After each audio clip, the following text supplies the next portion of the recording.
مرحبا وأهلا وسهلا معي فيديو جديد.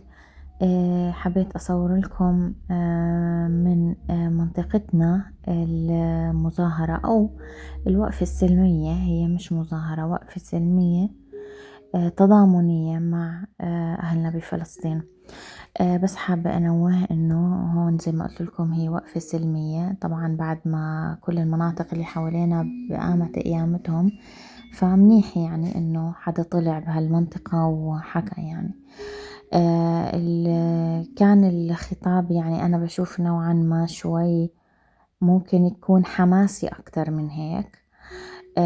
حسيت أنا إنه يعني بدها الشغلة يعني فيها يعني صار كوارث، يعني مفروض يكون في حمائية أكتر من هيك. يمكن لأنه أنا شخصيتي هيك، يعني أنا بالنسبة إلي انفعالية جدا بالأمور اللي فيها عنصرية. يعني بحس إنه كان المهم يعني إنه ما يكون في مشاكل، ما يكون في توتر، ما يكون في مشاحنات ما بين حدا وحدا، يعني إنه يكون خطاب بس لتسليط الضوء على إنه يعني في ضحايا وفي مشاكل عم بتصير بهاي المنطقة إلها زمان. بس أنا بشوف الموضوع أكبر من هيك، ولازم يكون انفعالي أكتر. Free, free! Palestine! Free! Free! Palestine! Palestine! Palestine! Palestine!